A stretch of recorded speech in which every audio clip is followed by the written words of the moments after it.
Well, good day, everybody. And I'm back. I said I'd be back with some more reviews of the new saws that I picked up, and this is one of them.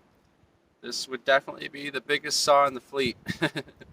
This is the new Neo Tec 892, or no, NS892. I believe it's the equivalent to the MS660. It's a 92cc engine, and much like the Farmac, there's some things I like about it. It has a magnesium casing for the pull cord, has a magnesium casing for the motor, has magnesium casing for the chain case, and it has the metal tank protector on the bottom, just like the Farmac. Like I said, the saws are very similar. You'll notice the one cap here, that's actually the gas cap off the Farmac, and the oil cap from this saw is on the Farmac because that's just how it worked out. The gas cap on the Farmac just leaked gas all over the place as soon as I put gas in it and turn the saw over. So I put the cap on here, oil doesn't come out. So I don't know what's going on there, but that's how it worked out. I ordered new caps, but they didn't fit. So I don't know. I'll have to figure something out there. Um, anyhow, I said I'd do a review of this big beast. This is probably too big of a saw for most people. I really don't have much use for it other than milling. I probably won't be running this 36-inch bar. I just picked it up just because it's so big, and I thought I wanted to show that off. Um, it's a useful saw for somebody who's got a really big tree to cut, or a couple, or does this for a living and is only going to pull it out when they've got a really, really big cut to do. I wouldn't say this saw is going to have longevity of the little McCullough sitting there, but um, you know, I don't know that yet. I've only got maybe half a tank of gas through this saw. The little McCullough, I brought that out just to do a comparison. That's a 14-inch 30cc saw, and you can clearly see the size difference between these two saws. There's just this is a monster. Mind you, that McCullough has been a very, very good saw. I think I picked that up like Home Hardware on sale 20 years ago for $110 or something. And it was just to get me by climbing trees because my limbing saw for climbing had given me problems, and I didn't need to be in a tree trying to start my saw. So I picked up that little guy, and it served me well. I have to say, it's never let me down. It's always cut. It's cut trees way bigger than it should have. It's done way more cutting than it should have. It did my firewood for many years. Um, so that's one of the reasons I retired that and picked up the Echo, because I also have a Poolin 20-inch. It's a Poolin Pro, and I have no complaints. I have no complaints about that saw either. I picked it up for like $140. It was a refurbish, and it's been really good to me. So I retired that saw and the Poolin and replaced them with the Echo that I showed you the other day. And then this big guy here is mainly for milling, and I have a 20-inch bar, which is what it came with, and for $370, I think it was before tax on Amazon, you're not going to find this anywhere else for that price. I mean, or get this type of saw or this size of saw for that price. Like for $370, that's what probably would cost me to rent this saw for the weekend. You know what I mean? So I figured I'll buy one because I'm going to be using it for milling, and it's going to get a lot of hours in milling. Not too many hours in cutting trees. You're not going to pull this out and swing it around all day. It's a heavy saw, but it's a powerful saw. I have a little piece of birch behind me here. I'm going to show you guys how it cuts that, but it's like I said, it's overkill for that. You need a 3-foot wide tree to cut with this saw. So, well, I guess with no more delay, I guess I'll start this up. But like I said, this is not your suburbanal, you know, average Joe's saw, some guy who just needs to cut some firewood a couple cord a year or something. This is not what this is for. That's what the McCullough's for, and it'll do it. And same with that Echo. I mean, that's the saw you want to get. Some, even the Echo's probably overkill. It's a professional series saw. You just don't need that just to cut a few cord of firewood a year.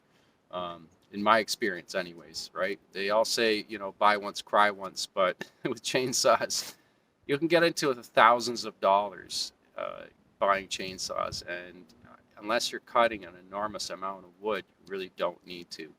Um, like I said, I have an enormous amount of wood to cut here. Just the trees that came down in these storms is going to take me probably a year to clean it all up and get it all cut and mill it up. It may be more. I don't even know, because I'm going to be building projects in between there, right? We just moved out here, and we've got 30 acres to play with, and it's got pretty much, I think I've got 6 acres that are not treed, and the rest we've got, it's all forest, tons and tons of trees. So, and a lot of the big ones came down. Those are the ones I want to be milling, and some of them around here get up to about 30 inches wide. So this saw will need this blade to do that milling job. So if you are doing like Alaskan style mill, which is what this will be doing, you do need a longer bar because you lose at least 6 inches of your bar in those types of mills. So I don't know a lot about them. I haven't done much of that. I've only used the beam mill, and so far I haven't put this on the beam mill, but I'm sure it would do just great with a shorter bar on it, you know, like a 20-inch on it.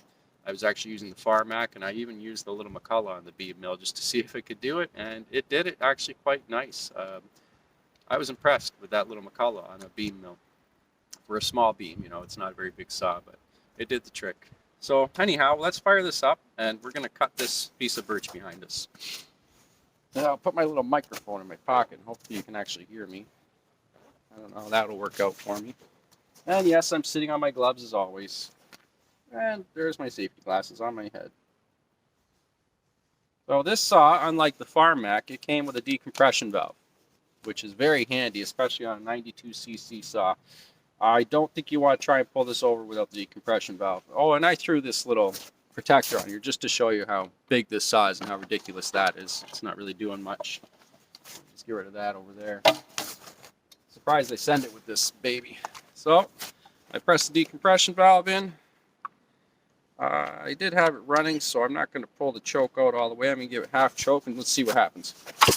Woo! Woo!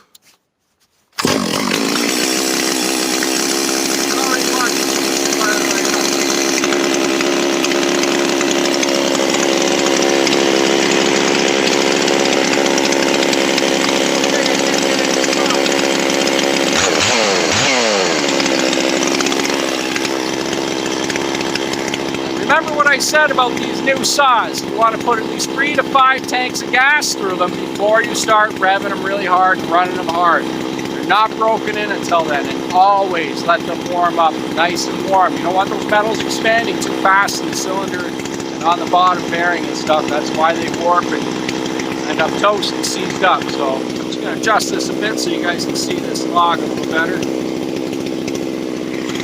Give her a few cuts and see how she does.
Well, that's a chainsaw.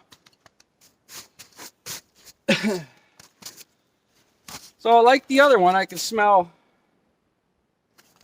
burning paint, but they paint these tips.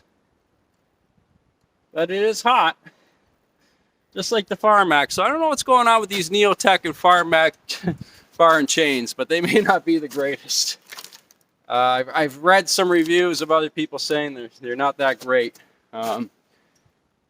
But so far it's going, but you can see here it's burning the bar up already.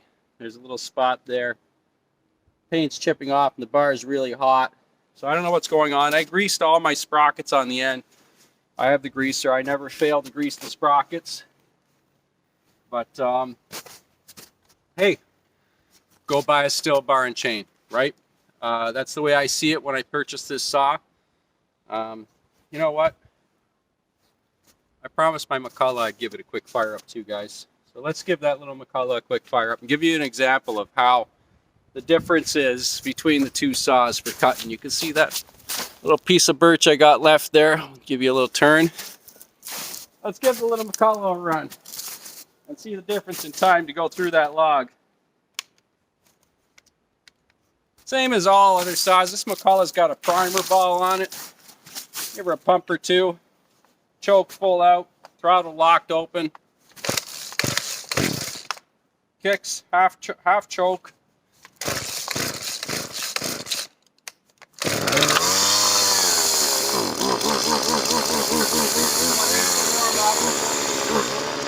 This saw has been tuned. I run it pretty lean on the low end just because it gumps up. So I've got it tuned pretty lean on low end on the low side, but on the high side it's not running too rich, but it's running rich enough that it's not going to blow up. So it has to warm up. All saws, all small engines should warm up completely, especially that side-by-side I got. And that thing needs to warm up. There you go. 14-inch McCullough versus the 36-inch NS892.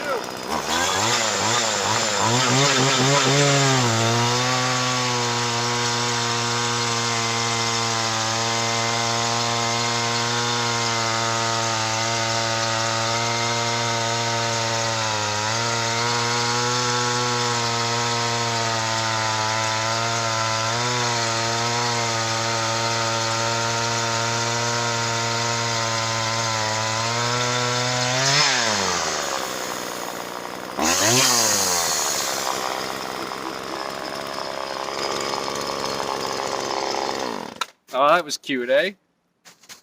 Well, there you have it. That's the difference between a 14-inch saw and a 36-inch saw and the speed they can cut. There's a big difference, that's for sure. Not gonna lie there. These, you know, you're comparing Goliath to David here, so it's definitely what's going on. So, like I said, for the money, so far, I've had no issues with the Neo Tec. It's been a decent saw. I've done literally maybe 50 cuts with this thing, and not with this bar and chain. I'll have to admit, it ran a lot better with the 20-inch bar and chain. This one's just really heavy, so it's hard to swing around, right? But when you need it, it's there. And it does drip bar oil. I think it's coming out of this cap now, so there you go.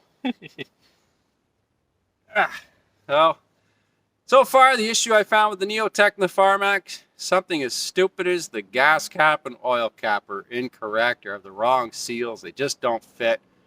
It's just the silliest thing. I mean, it doesn't make sense. Pretty soon, I'm just going to stick a piece of sandwich bag under there and put the cap on and be done with it, like we used to do with the old lawnmower caps, right? But it just doesn't make sense to me. So anyhow, guys, I'd appreciate it if people would maybe start liking, subscribing, and what's the other one? Notifications, and leave some comments. If you need me to look at anything, I have all kinds of stuff. I'm going to review all kinds of stuff that I've been buying. I have family and friends mainly that I do this for because I can't send big videos through text and stuff. So I said, you know, I'll just throw it on YouTube so everybody can see it. Eventually, I'm going to take everybody on a tour of the property, but it's going to take me at least an hour. We'll do part of it by side, but the rest I have to walk because I just don't have trails big enough to get the machine down. So I will do it, and it will probably be like an hour and a half video, but I'm going to do it. And it's going to be a 2.5 mile walk for me, but I will do it. And it's just a matter of time. I wanted to actually do that video today, but the weather's not the greatest here, and we're in the process of receiving a big dumping of snow. I guess we have a snowstorm coming tonight, and out here in the Atlantic coast, we get some snow sometimes, so you really got to be prepared for that. I learned that too when I moved out here. But all in all, it's absolutely beautiful. This is a good life the country living. If, like I said, if anybody gets the chance to do it, or you have the dream, just go with it. Don't hold off. Go with it. I mean, it doesn't matter. Money's not everything, folks.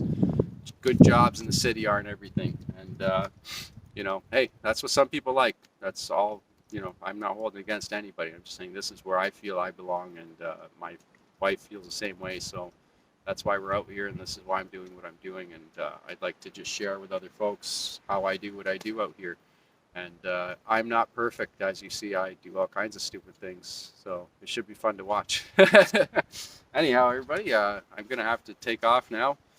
Gotta go home and start dinner, and we'll see what we can get into next. I'm gonna do a review of some other things like my side-by-side stereo I picked up, and I'm an audiophile too. I'm into everything, so I'll be doing a couple reviews, and I have a bunch of other toys I picked up I want to review on, and I just want to take you guys along on the trip to show you what's going on out here and what life could be like. So anyhow, until next time, everyone take care of each other, take care of yourselves, and like, subscribe, and comment. Take care.